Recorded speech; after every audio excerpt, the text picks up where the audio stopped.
Hello, everyone. Tracie here, your resident business rebel, and you're listening to Cocktails, Coffee, and Conversations podcast, the show that lets true stories and insider secrets of digital entrepreneur life unfold. Our business world is growing, and as an online business coach and digital product creator, I believe you didn't become an entrepreneur to grin and bear your way through business.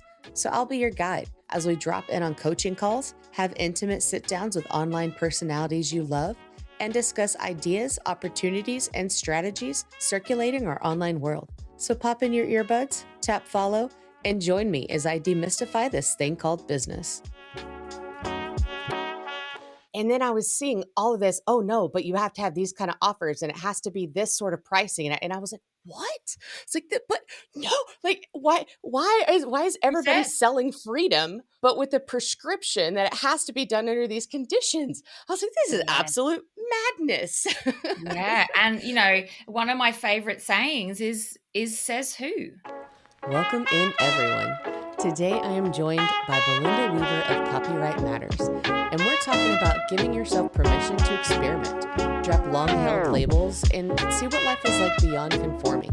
And Belinda's been on that path. Now known as a titan of copywriting and a sage of creative business growth, she's sharing her journey from corporate confines to entrepreneurial freedom. Belinda is a copy coach, including one of mine in the past, and guides aspiring and working copywriters to create a business they love to work in. With 13 years in the business of writing, Belinda has courses, coaching, and mentoring that build skills, systems, and confidence so more writers can supercharge their income, create financial stability, and enjoy the journey of their work. Because the whole point of being your own boss is to create a job that's better than the one you left. As an Aussie living in California, with her pug, 2 daughters, and husband listed in order of neediness, Belinda is obsessed with Doctor Who, cozy murder mysteries, and making the perfect lemon curd. Let's drop in on our conversation and hear about carving out a path that's uniquely yours. I love having these just kind of rando conversations and then being like, let's record, let's go into it. Yes, as we have our drinks. So thank you, Belinda, for coming in. And I love this. Thanks for inviting me. Oh, absolutely. Yeah. I mean, you were on my top list and I was like, who could I have? Yes. Because I actually it was back in 2019, which for me doesn't feel like that long ago, when I was first going into copywriting, and I was in my first copywriting course. So I was nerding out on all the people that were current into it. And I came across the number one ginger, although you can't ever tell my mother I said that. But but still, in my mind, you still are. You claim that title 100%. But it was those daily dose emails that you would come out with. And I was like, how on earth does this person have enough information as well as the energy to come out with an email every single day? I was like, oh my God, I can't even imagine this. And then you were also at that time had that Hot Copy podcast. So I was consuming anything historical, every single thing that you had way before I even joined the Confident Copywriting membership. And then I eventually took your course after joining the membership. Right. And it was kind of, as I was going back in that memory lane, I started thinking how some of those offers that I talk about still exist. And some of those have even kind of evolved since then. Yeah, absolutely. Some of the things I've tried over the years have been experiments where I've gone, let's give this a go. And some of them have been my starting off points. And as you said, they've evolved into other things as my business has matured, as my experience has deepened, and I've got a clearer idea of what I want from my business. And so it can be really hard to let offers go, to let things that you've started just stop. But I like having a loose grip on all these things so that I can try new things, I can experiment, and I can stop them when they no longer serve me. And that's interesting that you say that loose grip, right? Because I think a lot of people, especially because we're founders, and whether you're solo with a team or you at least were some point solo, and it's kind of grown from there for a lot of the people listening, you still are so wrapped up in the identity of it that it kind of is more than just the business. It becomes every single offer that people get wrapped up in. Was that Mm. ever, like, something that you had to kind of untangle yourself, or is that just kind of part of who you are and you're like, "This is fun, let me try this, let me see, but copyright matters, that's my identity," versus, like, every single little offer? That's a really good question. I have to admit the loose grip idea is actually quite hard for me because Mhm. I'm a sunk cost person. I'm like, well, Yes. I've started it. I said I was going to do it. I've put the effort into it. So I can't just let it go. But I've realized after a couple of years in business that that mindset was actually keeping me stuck and that I had to actively change it if I was going to hit upon something that would be successful. And sometimes that would be something that I maybe was inspired by something else. It was an add on to an offer I was already doing, or it was something that I came up with myself. But for a while, certainly in the beginning, I just kind of followed the premeditated path of success. And what I love now is we're talking much more about, hey, there's not just one way to do this. You don't have Yes. to have a course. You don't have to have a podcast. You don't have to do anything. You can earn more in lots of different ways. And that conversation was not a conversation I'd had with anyone when I just started out. So my own path feels like very much the traditional ascension triangle. And I'm not unhappy about that. But I love in my groups like my masterminding and in confident copywriting going, hey, hey, hey, there are actually lots of different ways, lots of different Yes. paths you can take to get where you want to go. And of course, you have to have a clear idea or at least some idea of which direction you want to head off in. And, the separation of Belinda and copyright matters or the lack of separation is also something that came a bit later because I never wanted to call my business Belinda Weaver because I was like, I'm just not that confident. Like, I don't even know if this is going to work. I could be back in corporate within the year. So I thought if I come up with a name that's not me, it's like a faceless identity. If I Yeah. fail, it's not really connected to me as a person. But then the longer I'm in it, the more I realize, especially with group programs like my incubator and confident copywriting and my mastermind, is that the difference is actually me. It's not the information as Mhm. much as it's the personal connection that people have. And so it's only actually once I was in business for a few years and I started gaining more confidence in myself that I realized, oh, I need to be more upfront in this business. So that's when everything became all crisscrossed and all intermingled. And I'm okay with that now. Right. Yeah, and you kind of built up that, the safety in yourself, right? But you also, like, allowed yourself to grow into that safety. Yes. If, like, when you made the move from corporate into being out here on your own, you're like, "Okay, I'm gonna follow a model because this feels good, and I'll give it a try," and that's okay. I mean, Yes. but that was something that for myself surprised me because I came from the world of consulting, because it was my job to go into businesses and fix them, that Mm. when I met all of you out here and I was like, "Oh, this is like the Wild West. You can literally do anything you want. It's absolutely beautiful." Like you're not even tied to the lease of like some brick and mortar in a shop. There's no contract that says you must perform this, you must have this kind of foot traffic. There's none of that. Mm. And then I was seeing all of this, "Oh no, but you have to have these kind of offers and it has to be this sort of pricing." And I was like, "What?" It's like, but no, like why is That's everybody it. selling freedom, but with a prescription that it has to be done under these conditions? I was like, this is Yeah. absolute madness. Yeah. And one of my favorite sayings is says who? Says who? Exactly. And I love Exactly. conversations where people say, I wonder, is it okay if I like requote on this project after? And I'm like, it's your Yes. business. You get to Right. do what you want. Now, of course, you can, like clear communications and setting expectations are Yes. all the things you can do in terms that smooth the bumps. But at the end of the day, if you want to charge 97 or 197 or 1997, like you get to do that. You get to make that Yeah. choice. And I think for a lot of us, especially when we've come from working in different spaces, there's this like, oh my God, are we allowed to do that? Like someone's going to come and tell us off for doing the Yeah. wrong thing. And it's taken me a long time to build the confidence and courage to go, yeah, no, this is what I'm going to do.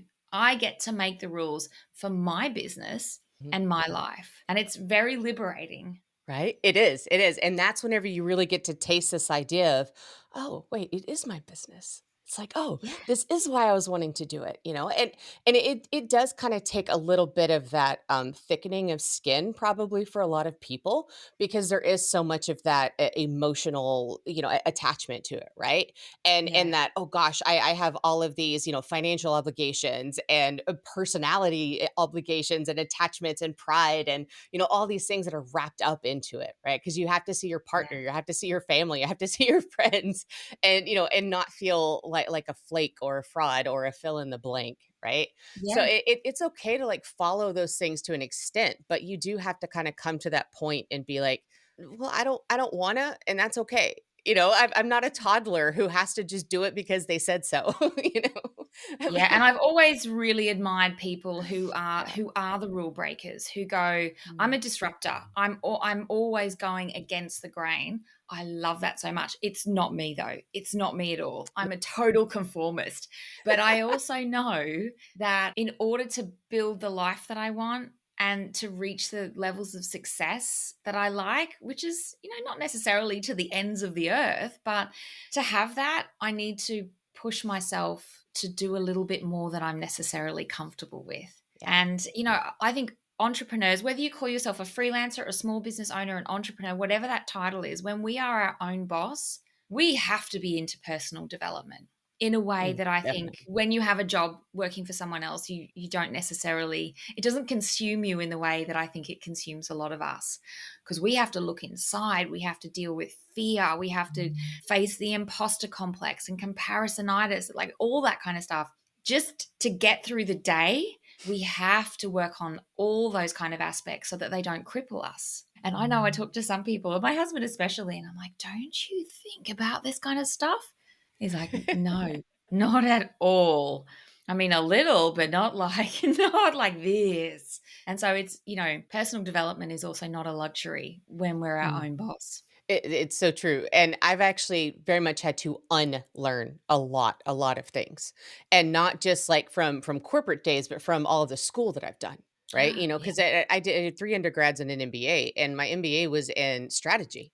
So, and that was actually just kind of like a natural fit, right? Because my other 2 were finance, basically money, and then it was marketing, and it was like, "Okay, oh, how do we put all that together? Oh, operations, fantastic, operations. This is how we do it, when we do it, why we do it. Great, great, great. And then strategy. Oh, the bigger, right? All these decisions, all these this. And then whenever you wear every single hat and when you do all of it, you have to let pieces go that when you're like part of a corporation or like a consultant like I was, where it was my job to like come up with the plans, but then delegate the plans, Yeah. and you can't quite do that when you're a team of like 1.75, you know? Yeah. And it's not quite the same as when you have departments that are doing things versus like maybe somebody else or maybe 3 somebody else's. Yeah. It's very, very different. And it's like, oh, but this contingency and that contingency, and what if we do, and it's like, oh my gosh, if I don't let this go, I will never sleep. I won't eat, and my business won't even move. Right? Like, it was so hard for me to release the planning and start the action. Oh my God. I've been thinking about this very thing all morning, actually. I was writing notes while I was at my kid's school because I want this to be my email today, because there's this beautiful space between planning to do something and Yeah, actually doing something, which is such a good space because we haven't failed, we haven't right? succeeded, but there's this, it's like Schrodinger's space, like cat Yeah, with yeah, with success. Like you haven't done anything that will ruin it yet, but if you don't take action, you just stay in that zone where nothing happens. And as you right. said, at some point you have to go, I have to let go of the fear. I have to let go of the risk. I maybe have Mhm. to let go of 30% of my requirements for this in order to start moving forward. And it's just that first step forward. And, at the end of the day, that's the difference between people who have inverted commas success and people don't, is that willingness to take that first step and risk failure, foolishness, all those kind of things, that incredible discomfort that first step. That's, and more often than not, I talk to copywriters who are like, oh, now I'm kind of getting flooded with things. Yeah. And that's kind of how it works. You set the attention, you work through the discomfort, you take the action, and then boom, it works out. Yeah, that has been, I mean, it was when I was in your program too, but that was kind of like the craziest part. It's, the first thing for me was learning that 80% of life is actually a skill, right? And so that was part of my unlearning. It wasn't a natural Mm. talent.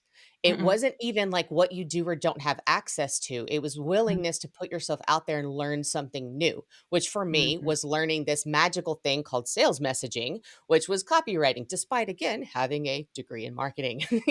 We didn't cover that. Like a lot of people, they have that. They're like, wait, I did this in school, yet we didn't learn this. And Mm-hmm. and then learning all this history and seeing like all of this evolution of this concept, and then how, especially in these social media days, it's very much taken in the content side of things, and how almost everything is blended now, Mm. and content is very much like a hybrid with sales, like all wrapped into one, and people don't know where one thing stops and one thing begins, and they just get tired and they don't know what to do, right?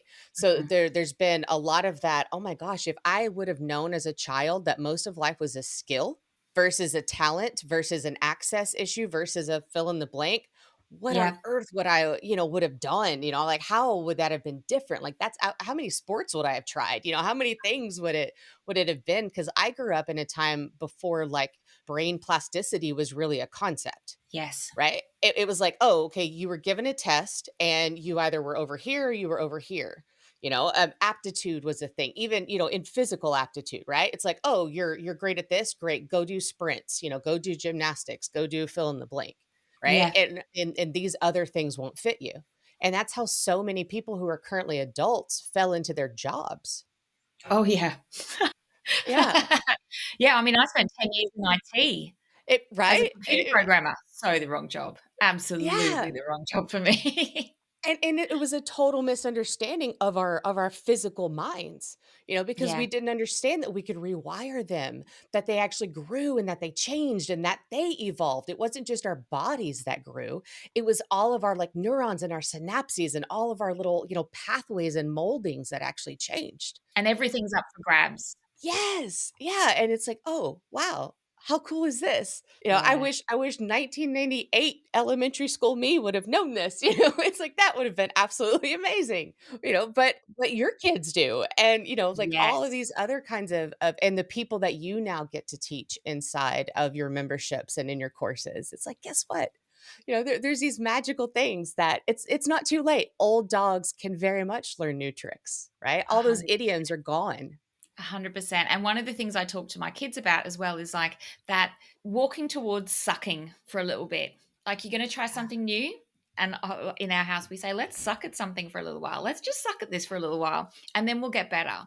And accepting that there's that messy beginning and just it's acceptance. It's going to be messy. It's going to be a little time consuming and probably a lot harder than I want it to be. But then I will practice and then it will get better, which is something I talk about in the incubator a lot. It's going to be hard. It's going to be time consuming. You're going to wonder if you've got what it takes, but rest assured, this is a skill. You will practice it. You will get faster. It will get easier and you will get better. End of conversation. And so it's just accepting that growth mindset, which Yep. they absolutely teach in kids, in schools these days. Well, certainly the school we're at. And I love that the kids have that as part of their vocabulary because, as we just said, it makes everything possible. Yeah, it's so different, and even, like, what you just said, that practice part, that is action. Mm, And so that whole concept of, clarity comes from action, but my safety net was planning.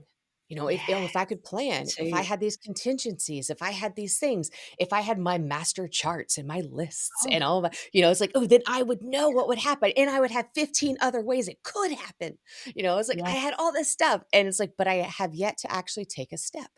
I recently, one of my goals for 2024 is to do the YouTubes, and it was actually my goal in 2023, and I declared it in about October. I am going to make YouTube videos, and this is going to be my thing. And I was like, it's gonna fuel my content engine, and there's going to be short ones and long ones. And I created this system. Unfortunately, what I did is I created such a big system. I created the version it might be in maybe 3 or 4 years' time. Yeah. It overwhelmed me and I didn't do anything at all. And nearly 6 months has gone by before I went, okay, do you know what I need to do? I've got an Airtable with topics. I've got categories. I've got a project managing system. I've got a standard operating procedure for systemizing and repurposing the content. You know what I need to do? I need to film a damn video. So I need to pick one topic and I need to film a 2-minute video and then I can take the next step. So I had to reduce it from a complete, media company into Yeah. just filming a 2-minute video, which took 4 hours to do because the first time it was awful. But I was like, and actually, I looked at the transcript of the first video, and at the very end, it actually says, I hate this. But I did it. And now I've actually done 5 videos. And I was like, oh, Nice. okay, I know how this works now. I've got this Mhm. system. And I just had to push through the discomfort. But I was a little bit disappointed in myself that I let it sit there for 6 months because I was afraid. But that's also something you had to let go of, right? Yeah. Because sometimes if we just close those apps or put those lists away and we just start the action, then the next time we look at it, we realize, oh my gosh, we've actually ticked so many of these boxes. Like we've Yeah. actually done so many of the things because we weren't double checking ourselves, Yeah. because we weren't looking at 14 resources, checking back into courses, asking somebody. We were just doing and following this natural flow. And it was like, oh, wow. Okay, cool. And then that confidence builds. And then these Yeah. things happen, and it's like, "Oh, now I'm in a place of refinement," right? Like, that's even Yes. my favorite part of writing is I'm a verbal processor, hence the podcast. So, I will actually turn on voice typing in a Google Doc, and I'll just say it, and I'll let it come out, and then I'm like, "Great, now let me edit it." Yeah. Now let me go from here, and like for you, like you always talk about having these structures, having these templates, having, using like copywriting formulas, having this stuff to go from, so that way then you're not in this place of and you're just moving straight into the refining, right? It's like closing Yes. all of those, safety nets of plans, and idealism is really what it is. Yeah. And just like Exactly. doing it. Yeah. And, all those kind of things like blueprints and frameworks and formulas, it's just scaffolding, but you Yeah. can't live in the scaffolding. Right. You have to actually take the next step. And, going back to something we were talking about, using models and learning from other people, I love learning from other people. I'm like, if I can find an expert who has nailed this, give me the shortcut, give me the blueprint, because Yes. Yeah. I don't want to spend lots of time doing trial and error. I don't want to have to figure it out myself. But then there comes a point where you do have to go, now I'm going to trust myself. Mhm. I've had the training wheels, I learned the thing. Now I've learned enough. Now I'm going to rely on me and what I know. And that's also I find very challenging. But I know a lot of us, we stay in this learning zone. We're Oh, like, I yes. don't know enough. I need to just find one more thing. And so one of the things I've been working on in the last couple of years is that, like, okay, I've got my scaffolding. I'm going to take action and I'm going to trust myself to Mm. do this in a way that's okay. Yeah, I love that because I will still like I'll pull up like a piece of swipe copy, or Mhm. like a outline or something that I know that I like, and even if my end result looks nothing like it, it was still good that I had that there because it acted like as that inspiration. Yeah, me You know, too, and that's 100%. all I needed. I needed that click. I just need something that gives me that click where I'm like, "Oh, I got this. Okay, I can Mhm. take it from here." Right? Yeah, And for different people it can be different things. And I think like all of this, that theme is just not finding it where you end up, swaddling yourself in a duvet forever and never coming out, but instead it's like what lets me be like, "Okay, I can see a little bit of the pathway enough where I feel like I can take that first step and then that next step and then that next step." Right. yeah, And finding that balance for yourself, like, and whatever it needs to be, because there's no judgment one way or the other. And that's the big part of it. There's not a have to. If you need to Mhm. go all in on something in order to figure it out, great, do that. But don't feel Yeah, like you have to stay there forever or that it's the only thing that's possible. yeah. You can always kind of refine it and make something yourself. I'm curious because we do both have that corporate background. That do you think it's a mix of your personal, like your own personality with like that conditioning, or was it the stuff that you learned in corporate? Like, how much do you think kind of informed building a business, even if it was like, whatever I do, it has to be completely different? Like, it can never look like my IT days. Like, it can never look Yeah. like that. I mean, I had never known anyone who ran their own business. So, like, Mm, it was a completely ever. blank page for me, ever, ever. Oh. I'm from a family of corporate workers who do their job day in, day out, and just you might change jobs, but you still have a job for someone Mhm. else. And so the idea of being a freelancer where I was in charge, I was just like, it really blew my mind. I couldn't, I didn't even know it could be a career choice. I was Oh, like, wow. what? Yeah. And so when I started it, I really just created a job. I created a version of corporate where I showed up and I did the work and I just kind of, except the difference, of course, was I was extremely passionate about it. I was like, oh my God, this is work I actually love. I love this. The problem was I then had no boundaries. I didn't know that that was an important thing. I just threw everything I had at it and kind of showed up as if it was a job in terms of, working during the day. And it was only like after my first year that I started going, hang on a minute, this is not working. Whatever I'm doing, like I'm busy, I am inverted commas working all the time, but where is the money? Where is Yeah. the Yeah. money I'm supposed to be earning? And so that's when I started going, I think I need to track my time. I think I need to understand how long I'm spending on different parts of my process. I think I need to understand which kind of clients I want to work with. And so it was only in my second year and onwards that I started really, really digging into the kind of things we talk about now all the time in terms of automating, systemizing, Yeah. understanding who your ideal clients are, changing your marketing to speak to different audiences, dialing in your sales message.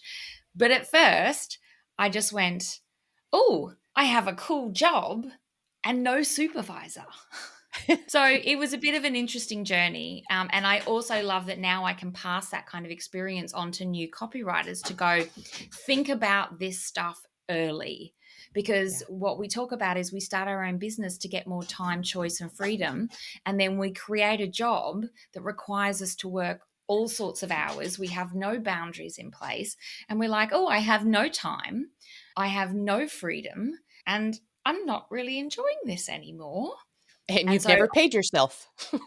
yes, exactly. I'm doing all this for free too. And so I love talking to new copywriters going, hey, let's talk about systems. Let's talk about boundaries. Let's talk about time tracking. Let's talk about your rates. And let's make sure that you're building a work schedule that actually makes a lot of other things possible, like fun and relationships and hobbies. And, in the beginning, that's when we think we've got to just work all the hours we have available, Mhm. and we don't. But it's Yeah. almost like we need someone to come along and go, permission granted. Oh, You very don't have much. to weekends and Absolutely. evenings. Yeah, and it definitely is like that permission granted, especially, like with a lot of this magic word we keep saying conditioning. Uh, Yes. because it's like, the value comes in the work, right? Anything worth doing, hard work, like do it well. Yes. It was a struggle, like all these kind of things. It's like, well, hang on, because in the online world, it doesn't have to be a struggle, and it's not really always. And some things are challenging, but a lot of times they're more opportunity for growth versus challenging. Has like that different perspective, Mm. to it.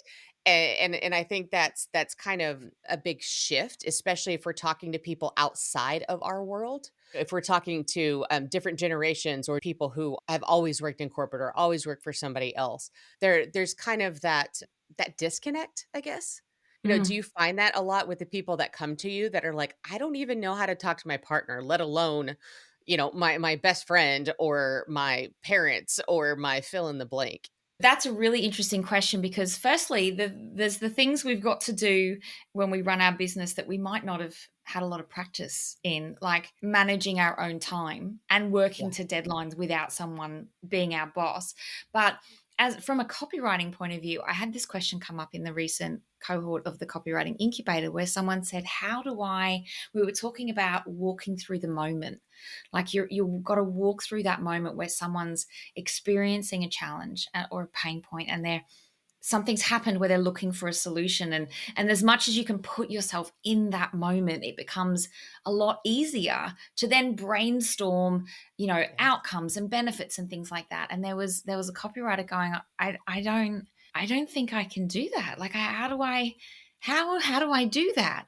And it kind of just pulled me up short because I'd been saying use your life experience and use what you know, and you're a human, so you have a lot of these experiences. But it was such a good question because sometimes we're writing for an audience that is entirely different to the world we Mhm. know, Yeah. and we have to work a lot harder to put ourselves in someone else's shoes, have real empathy for that person, and be able to find the words to connect with them emotionally. And that's, like where our voice of customer comes in, to really listen to people and harness the words and put them together in a way that empowers people to make the right choice for them.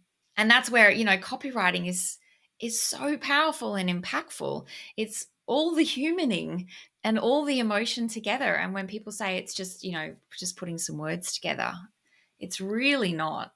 It's such a powerful moment of connection when you can pull in the right resources and really put yourselves in someone else's shoes. And sometimes when we can't, we need to just work a little bit harder at the humaning. But it's not always that easy. No, it's not, and especially like it's kind of one of those things where when you're doing it for someone else, it feels a little bit easier to help somebody else with it than it does when it's like in your own situation, right? Kind of like Oh if you yeah. go home for the holidays, everybody becomes 12, you know? Yeah. Right? Like, cause it like, you're still having the same fight with your brother or sister, like, everything's still happening with your cousins. It's like you just immediately that immaturity level for the Yeah. entire household, like, everything just delineates. It's down, 100%. right? Yeah. Yeah, and it's like that whenever we're in it ourselves versus, like, when we're on that other place, we have to it's more like we're having to stop ourselves from going into solution mode as Mhm. opposed to and it's like, "Wait, hang on, we're not trying to already fix them. We're trying to just go ahead and reflect to them that we see them," Yeah. right? And when we need to do that in our own lives, it's like a whole other issue, but whenever we're trying to do it, like, for somebody else, it's like, "Hang on, you're not fixing them, you're just witnessing what's going on for them and reflecting it back to them." Yes, Right. that's so beautifully put. That is absolutely the case. Absolutely. And what I love about copywriting now is that we're sharing so many more tools than I had when I first started. Like Yeah. like doing voice of customer research. When I started out as a copywriter, that was something like that big agencies did.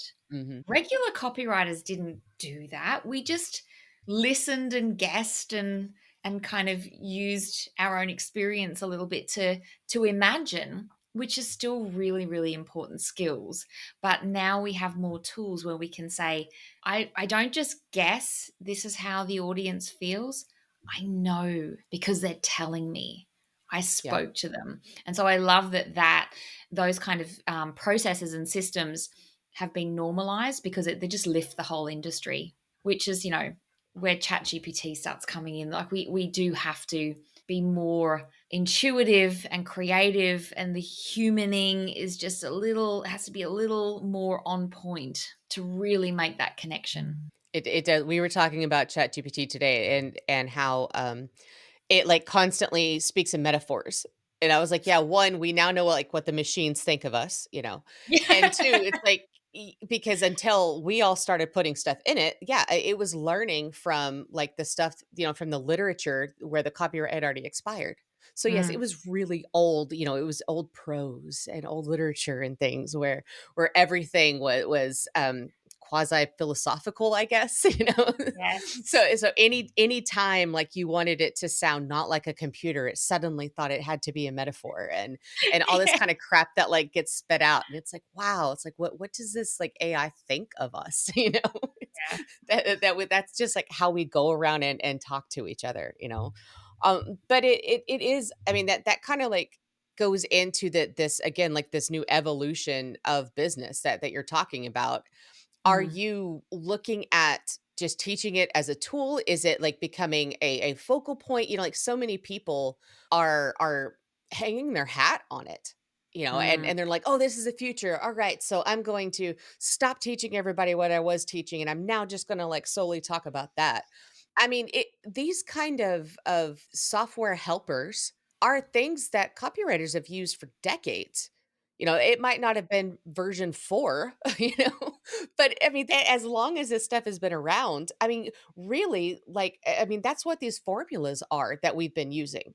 Yeah, absolutely. So I think it's really important that we all need to be still like I'm coming at it from a copywriting point of view. And I say in my copywriting incubator, which is my program for new people, I'm like, you still need to know how to think like a copywriter because I mean, my most basic example is the power goes out and you don't have access to the tools. Mhm. You need to be able to still have your brain work and be able to figure this out. And more often than not, the power is on and you have the tools. You need to be able to spot the gaps. You need to be able to take the blocks and make them better. And Yes. so I teach it as a tool. And I think people who are denying it are foolish. Like it is what it is. It's part of what we have and we can use it to our advantage. However, we need to make sure we can still outthink it almost, like think like a copywriter so that we can take the bits and go, I like that bit and I like that bit. But when I smush them together, that's magic. So, that's the part of it. But I do encourage copywriters to play with it and learn it and use it in a way that will actually aid their business because it can just speed a lot of things up. That said, I saw a wonderful video about the power of slow thinking, certainly in Mhm. creativity, because I use it a lot to speed up my creative time, my ideation, because I'm like, I haven't necessarily got all the time in the world to go and sit on the grass and think and daydream and ponder and come up with the perfect name. I've got the next meeting. I've got to kind of churn stuff out in a little bit, in that way of thinking. But I love this reminder that slow thinking is also very beneficial when it comes to creativity. And so Mhm. that means making time in the schedule so that I don't, even as I said, churn it out. I had like this physical reaction to that because I don't like this mode of being so busy that it becomes like laying the tracks before the train comes, because that's also when I get burned out and I get tired and I'm not enjoying my work. And so part of all of this is being able to use the support structures that let us slow down when we need to Mhm. and speed up when we need to. But one of the things I say to copywriters as well is going back to you're the boss. You don't Yes. have to work all the hours you have available. You get to decide your schedule and your deadlines. And I say it a lot because I have to hear that. I set myself really aggressive deadlines when I've had a good night's sleep and I've had a really great cup of tea, maybe even 2 cups of coffee. And I'm like, yes, I can totally do that. And then future Belinda goes, what the hell? This is totally unreasonable. And I'm constantly having a struggle between past Belinda and future Belinda. Caffeinated Belinda, who makes the plans, and then the tired, I've been up all night with a 6 kid Belinda, who has to actually implement. So, I'm constantly trying to remind myself, slow down, take some things off the list, stretch out the deadlines. Work's supposed to be fun, or at least a little bit fun. Oh, yeah, yeah, and I think that they need to swap roles, you know? The one who does the action needs to be the caffeinated Belinda, and the one who does, like, the planning needs to be the tired Yes. one. Yes. That would make more Yes. sense.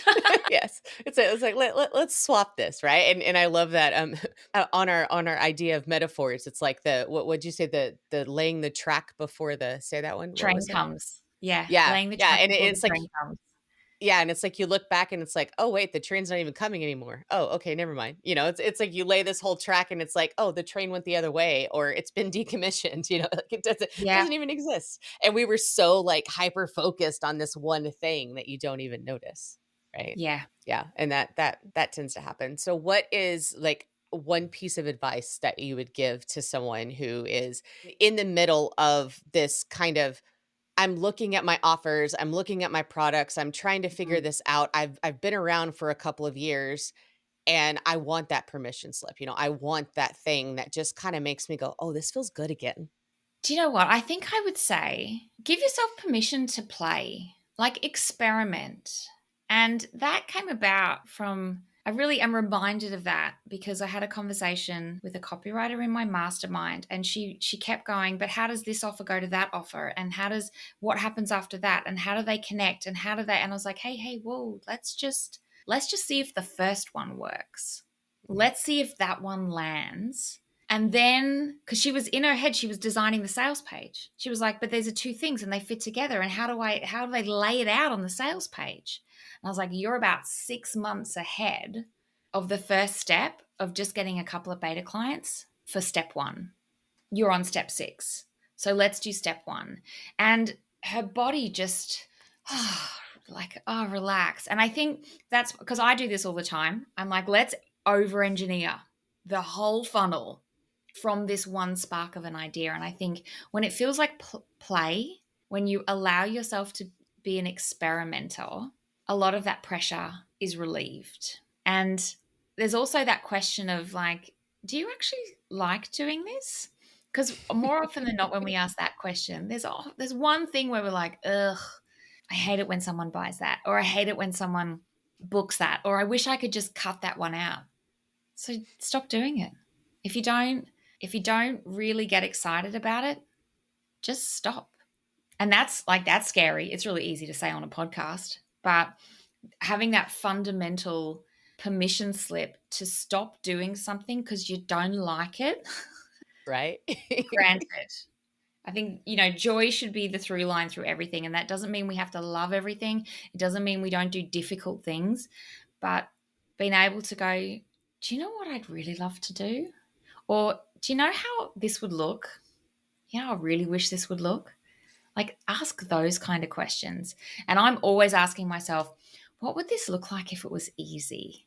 And Yep. that's the question I use to decomplicate things or change offers where I'm like, you know what I wish it really looked like? It would be this, that, and the other. So let's just do it that way.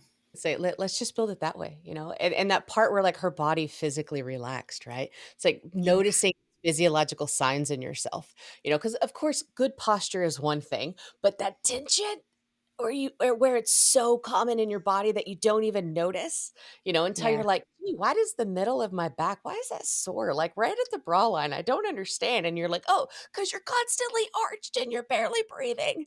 It's like, yeah. Yeah. It's like, "Oh, why does this part of my neck hurt?" It's like, "Oh, okay, yeah." That's not a posture thing. That's a tension thing. That's a stress thing. Right. And you have to just kind of go, oh, and I love that. So yes, it's all of those permissions, and that's my favorite part. I mean, because from working with me, it's like I love this copywriting thing so much because I learned it for the sake of like teaching people sales. And then I was like, I think I could do like an agency. I was like, this would be awesome. It's like then that way, like I could bring in other people, and then they would like be with my philosophy. And then I was like, yeah, no, I don't know, I don't want to do this anymore. And that was okay. Like, Yeah, and I did the same thing. I was like, "I'm gonna try on this model," and then I'm like, yeah, oh, I don't like this." And yeah, that's that yeah. era of experimentation. It's okay to try something out. It's okay to let it go. Yeah. Always be asking, "Do I want to? Do I like this?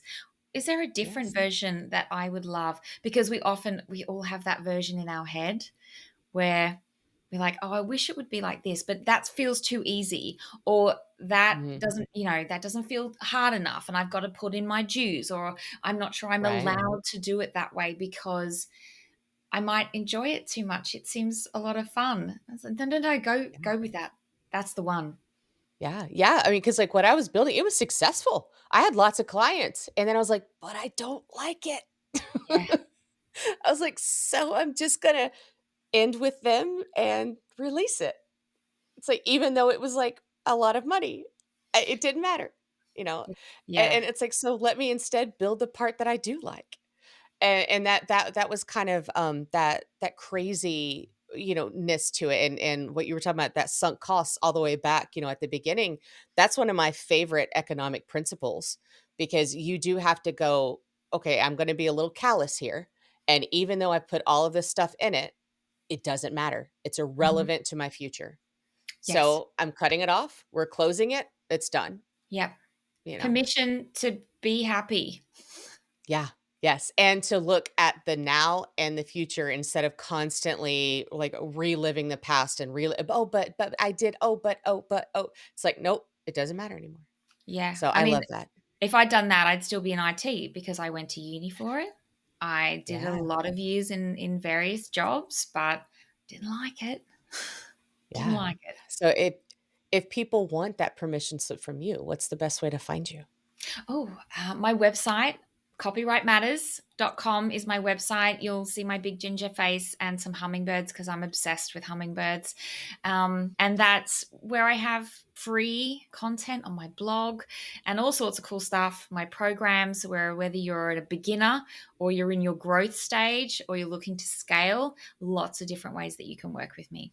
Absolutely, and even ways to find copywriters if you're somebody who is Oh, looking for yes. people. Yes, I do love sharing great leads with my confident copywriting group because I'm not working one on one with clients. So I just give everything to that group. And I just love helping copywriters find great clients as well.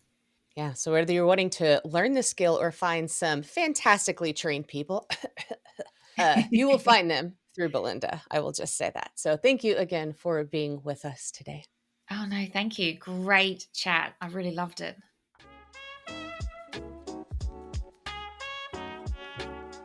Thank you for joining me here in Cocktails, Coffee, and Conversations. Be sure to check out the show notes for all the links mentioned today.